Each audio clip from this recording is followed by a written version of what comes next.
Assalamualaikum warahmatullahi wabarakatuh. Halo adik-adik. Pada kesempatan kali ini berjumpa lagi dengan King Master Math. Untuk kali ini kita akan membahas tentang pertidaksamaan rasional. Melanjutkan materi kemarin mengenai pertidaksamaan kuadrat. Untuk sekarang kita lanjutkan pembahasan pertidaksamaan rasional. Untuk pertidaksamaan rasional itu ada dua. Yang pertama adalah pertidaksamaan polinomial. Nah, pada pembahasan video kali ini akan lebih fokus ke masalah pertidaksamaan polinomial. Untuk matematika wajib kelas 10 SMA. Langsung saja kita masuk ke pembahasannya. Pertidaksamaan polinomial. Untuk yang A, kita bahas konsep pertidaksamaan polinomial. Adik-adik perhatikan, di sini saya sajikan ada beberapa contoh, ada 4 ya. Yang pertama adalah X min 3 dikali X plus 4 lebih besar sama dengan 0. Ini merupakan contoh dari pertidaksamaan kuadrat. Kenapa? Karena ini kalau dikalikan satu persatu nanti akan membentuk suatu pertidaksamaan kuadrat. Kemudian yang kedua, negatif X plus 2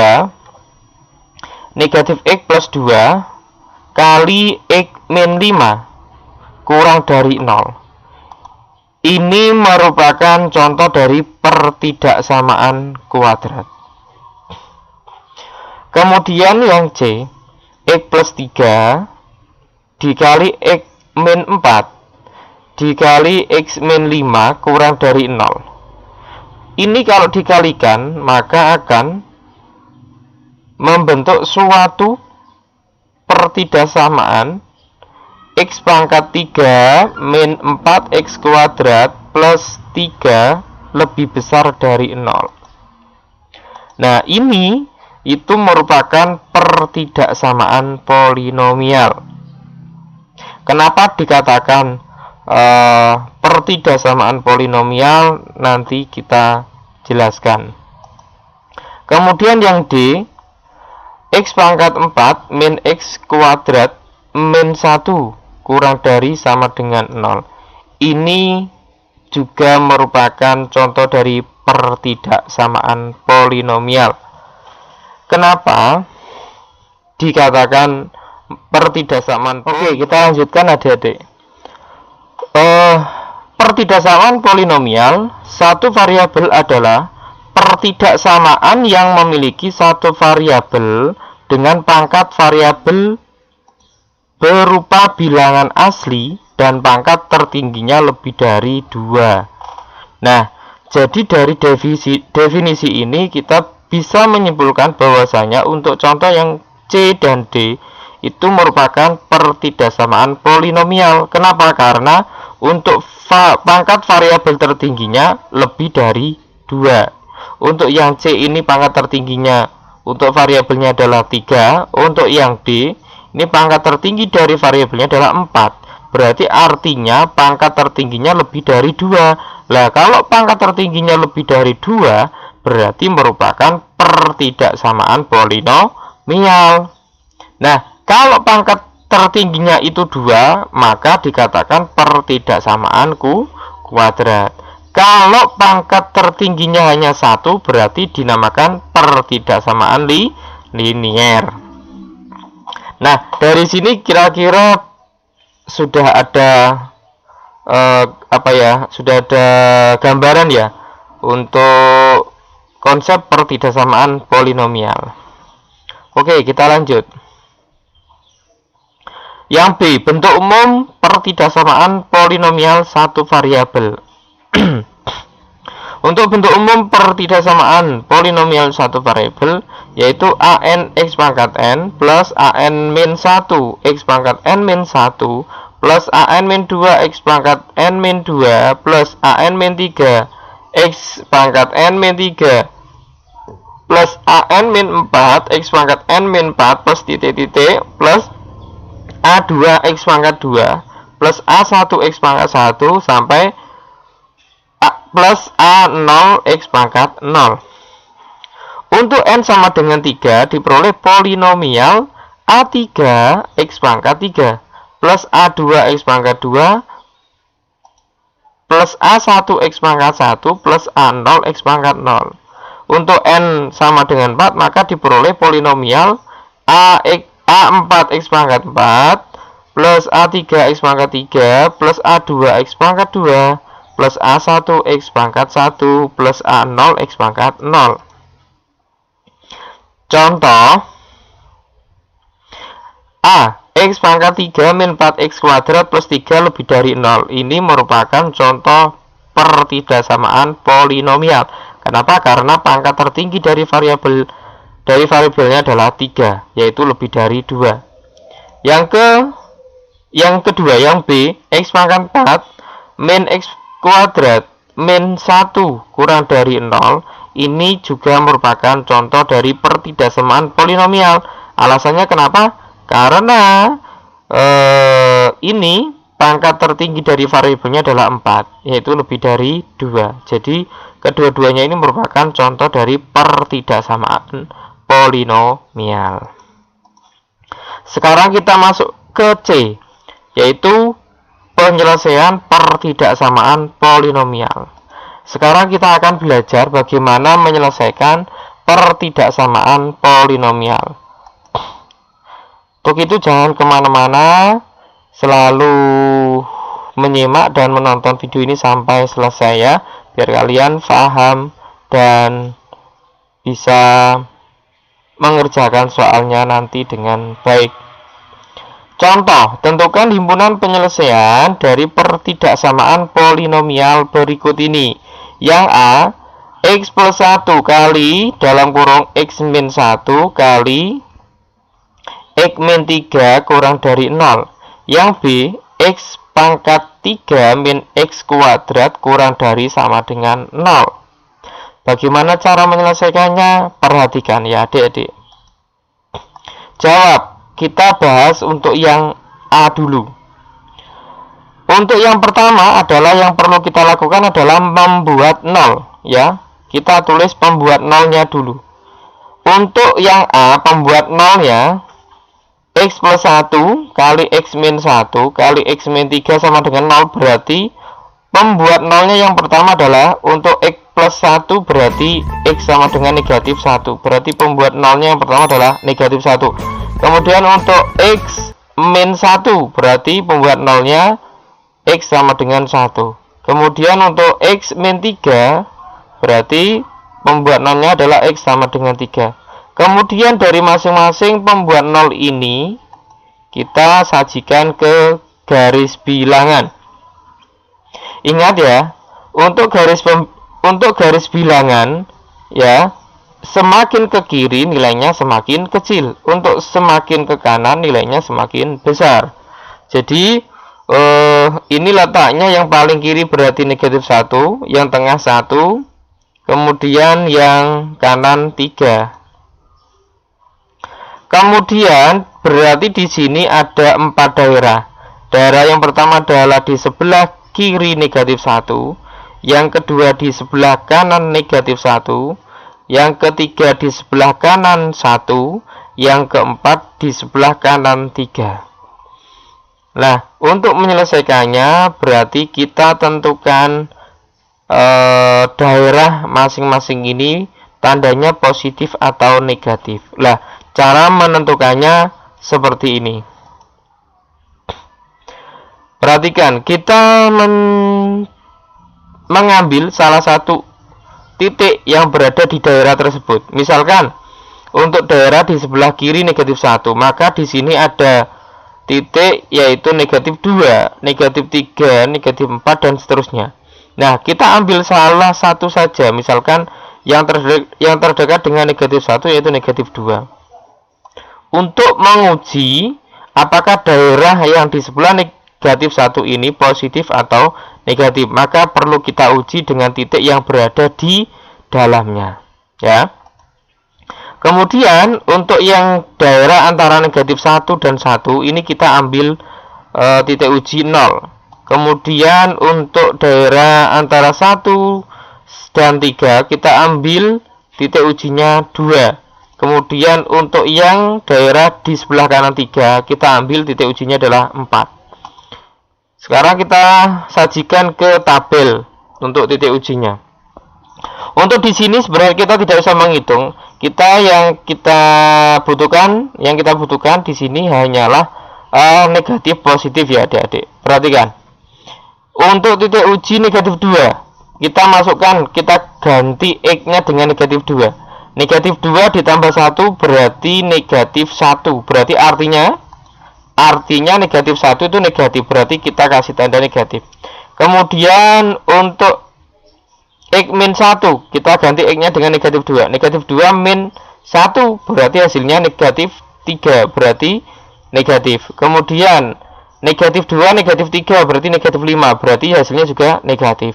Berarti artinya ketika tiga-tiganya ini dikalikan, berarti negatif kali negatif positif, positif kali negatif negatif. Berarti hasil akhirnya adalah negatif. Sehingga dapat kita simpulkan bahwasanya daerah yang terletak di sebelah kiri negatif 1 ini adalah daerah yang negatif. Kemudian kita lanjutkan pengujian untuk daerah yang berada di antara negatif 1 dan 1. Untuk titik ujinya kita ambil 0.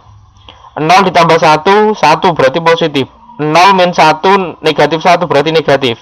0 min 3 berarti negatif 3 berarti negatif. Kita kalikan tiga-tiganya, positif kali negatif negatif, negatif kali negatif positif, berarti hasil akhirnya positif.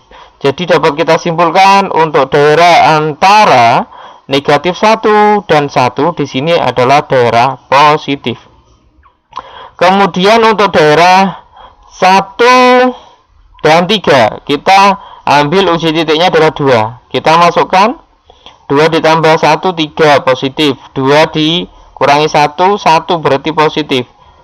Terus 2 dikurangi negatif 3, negatif 1 berarti negatif.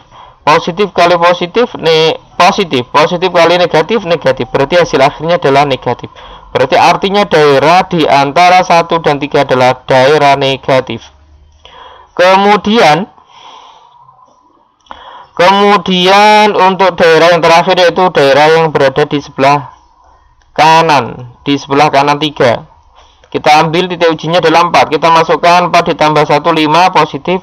4 dikurangi 1, 3 positif. 4 dikurangi 3, 1 positif. Berarti positif kali positif positif, positif kali positif positif. Berarti hasil akhirnya positif. Berarti artinya daerah yang berada di sebelah kanan 3 adalah daerah positif. Nah, kalau sudah kita tentukan positif negatifnya, ya, baru kita sekarang tentukan daerah penyelesaiannya. Nah, sebelum kita menentukan daerah penyelesaiannya, adik-adik, perlu saya kasih tahu ya, bahwasanya biasanya secara umum daerah ini tandanya selalu bergantian. Biasanya kalau setelah negatif berarti positif, setelah positif pasti negatif, setelah negatif pasti positif. Ini secara umum ya adik-adik, tapi tidak berlaku untuk semuanya. Mulai karena itu, kalau kalian punya waktu yang cukup dalam menyelesaikan soal, ujilah semuanya dengan titik uji untuk memastikan daerah itu positif atau negatif. Tapi kalau mengerjakan soalnya, ya ketika mengerjakan soal, waktunya kok sudah mau habis, maka langsung saja memakai cara yang tadi ya. Langsung ketika salah satu sudah diketahui, yang lain berarti selalu bergantian, begitu ya. Oke, kita lanjut. Sekarang kalau sudah ketemu daerah positif negatifnya, sekarang kita tentukan daerah penyelesaiannya. Nah, untuk menentukan daerah penyelesaiannya kita lihat yang diminta oleh soal. Di sini tandanya adalah lebih kecil dari 0, ya toh. Yang di sini yang diminta adalah lebih kecil dari 0. Artinya berarti daerah penyelesaian yang diminta oleh soal adalah daerah yang negatif. Lebih kecil dari 0 atau kurang dari 0. Kurang dari 0 itu kalau pada garis bilangan kan berarti nilainya adalah negatif toh. Nah, berarti artinya kurang dari 0 itu artinya daerah yang negatif, nilainya yang negatif. Nah, mana daerah yang nilainya negatif? Di sini ada dua, yaitu daerah yang berada di sebelah kiri negatif 1, dan yang kedua adalah daerah yang berada di antara 1 dan 3. Nah, adik-adik perhatikan. Di sini tanda pertidaksamaan itu ada 4. Yang pertama adalah kurang dari, yang kedua kurang dari sama dengan, yang ketiga lebih dari, yang keempat lebih dari sama dengan. Nah, perhatikan.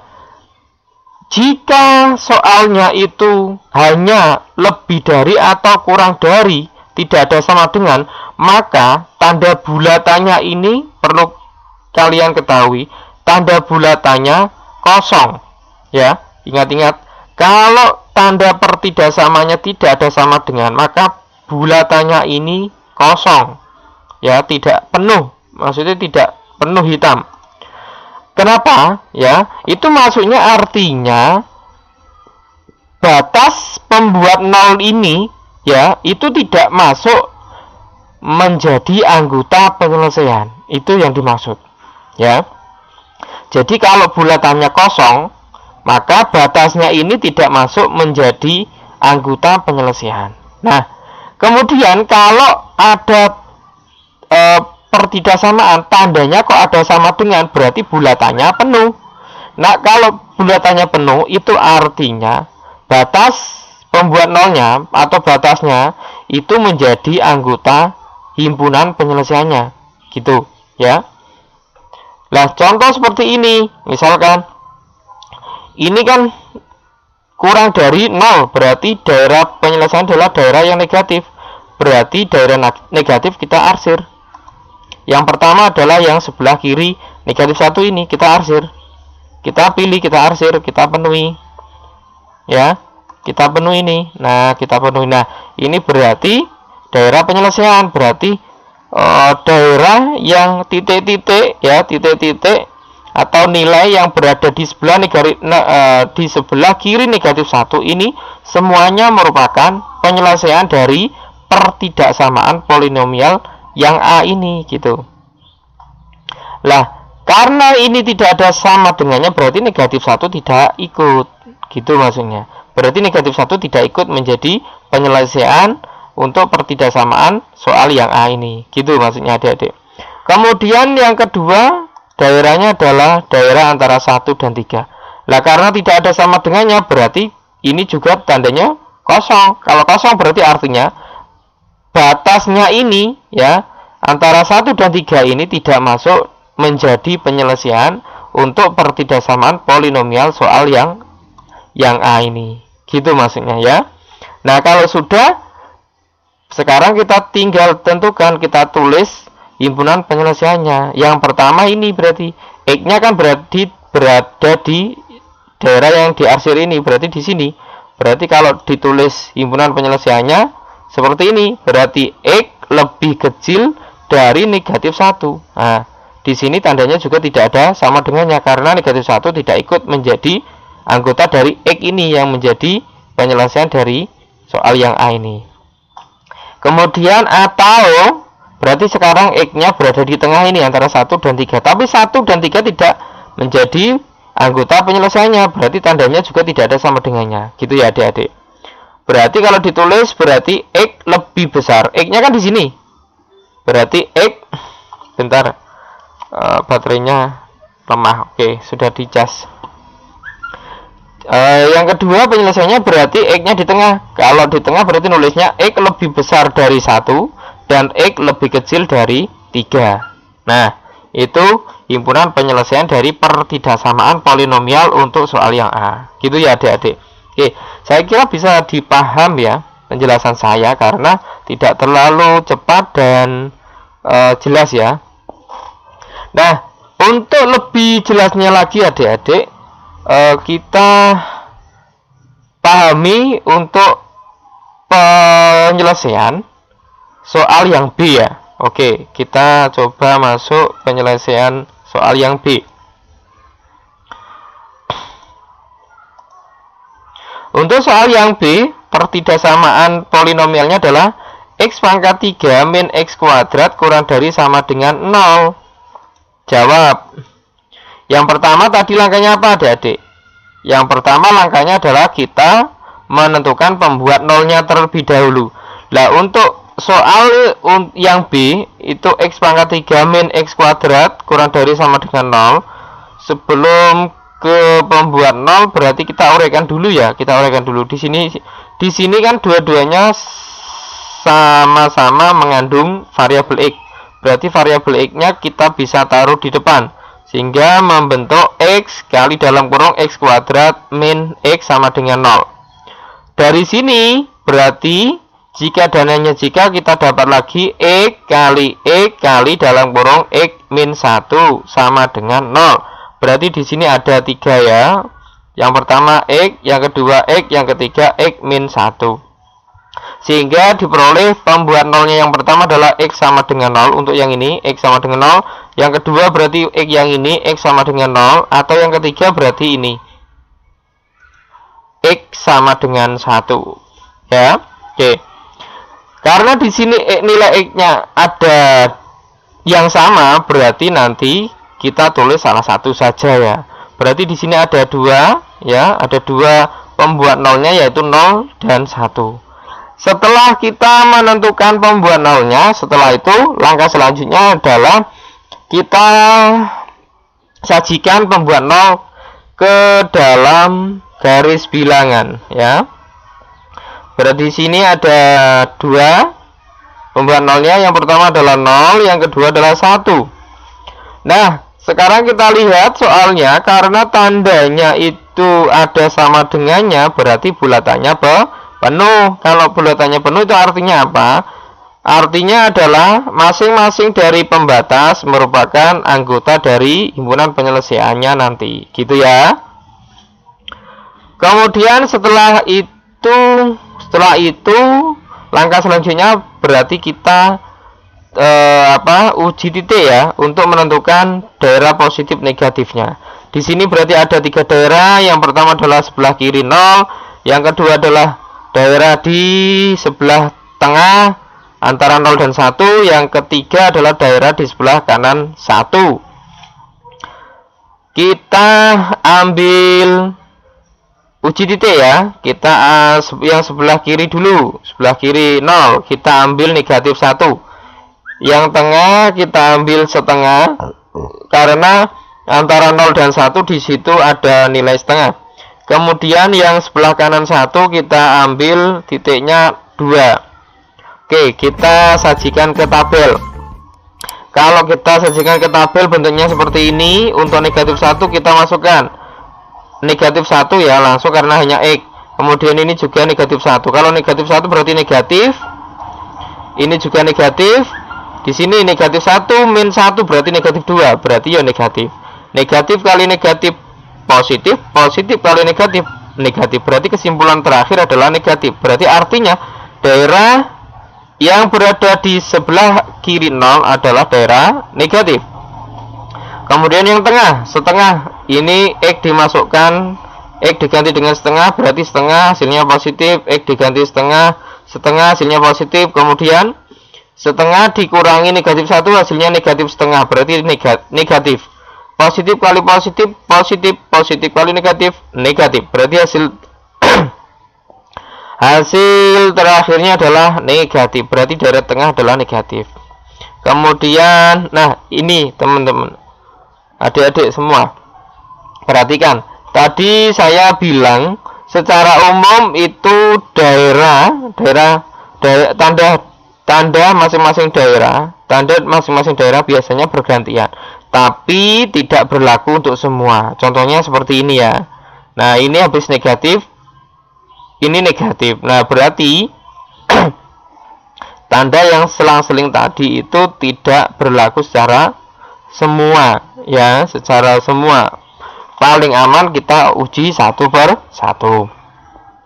Kemudian untuk daerah yang terakhir sebelah kanan 1, kita ambil titik ujinya 2, kita masukkan 2 positif, 2 positif, 2 min 1, 1 positif. Positif kali positif kali positif, positif. Berarti hasil terakhirnya positif. Setelah itu, kalau tanda masing-masing daerah sudah kita tentukan, sekarang kita lihat kembali ke tanda pertidaksamaan soalnya. Yang diminta adalah lebih kecil dari 0, tapi ada sama dengannya ya. Ini tandanya sudah penuh tadi.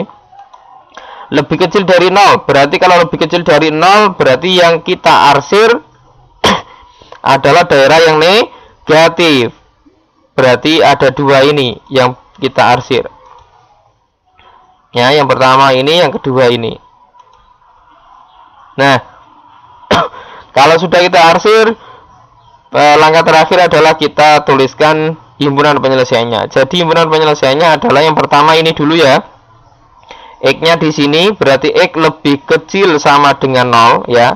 Ada sama dengannya di sini, berarti artinya 0 itu masuk menjadi anggota himpunan penyelesaiannya. Kemudian yang ini berarti himpunan penyelesaiannya adalah X lebih besar sama dengan 0 dan X lebih kecil sama dengan 1. Nah ini karena ini 0 juga masuk, ini 0 juga masuk, berarti yang ini sendiri bisa ditulis jika dan jika langsung bisa ditulis seperti ini, X kurang dari sama dengan 1. Karena apa? Karena 0 sudah masuk dalam himpunan ini ya. X kurang dari sama dengan 1. Jadi kalau kalian menulisnya langsung seperti ini, boleh ya, boleh. Karena ini sama ini itu sudah masuk dalam kriteria X lebih kecil sama dengan 1. Gitu ya, karena 0-nya ikut menjadi anggota himpunan penyelesaiannya. Gitu adik-adik, penjelasan mengenai pertidaksamaan polinomial yang saya kira mudah dipahami ya, tidak terlalu sulit. Saya kira kalian anak cerdas dan pintar, mudah untuk memahami materi yang apa ya saya sampaikan. Saya kira kalian bisa memahaminya ya. Oke. Setelah itu selanjutnya adalah di sini saya sajikan latihan soal ya. Untuk apa? Untuk kalian uji mandiri agar kalian bisa mengetahui seberapa jauh kemampuan kalian dalam memahami materi pertidaksamaan polinomial ya. Kalian bisa latihan soal ini ya. Ada berapa soal coba? Oh, hanya ada 1 ya. Ini bisa kalian kerjakan secara mandiri sebagai uji kemampuan kalian. Jadi nanti kalau di tengah ada kesulitan kalian bisa bertanya dengan King Mastermat. Caranya komentar saja di kolom komentar ya. Jangan lupa ditambah dengan hashtag biar saya nanti untuk mengeceknya lebih mudah. Gitu ya adik-adik. Jadi nanti kalau ada pertanyaan langsung saja ditulis di komentar, kolom komentar ya. Kemudian nanti kalau kalian kesulitan materi apa langsung saja, nggak usah sungkan-sungkan, tuliskan saja di kolom komentar. Nanti saya akan respect dan saya akan respon pertanyaan kalian dengan cepat gitu ya. Oke. Terima kasih adik-adik, sampai di sini perjumpaan kita kali ini dalam pembahasan pertidaksamaan polinomial ya. Selamat belajar, mari bagikan video ini untuk membantu teman-temanmu dan kamu sendiri dalam belajar lebih baik lagi. Jangan lupa like video ini dan subscribe channel King Mastermat ya, agar channel ini bisa berkembang dan maju pesat dalam membantu adik-adik semua atau teman-teman semua dalam belajar matematika. Saya doakan selalu sukses. Terima kasih.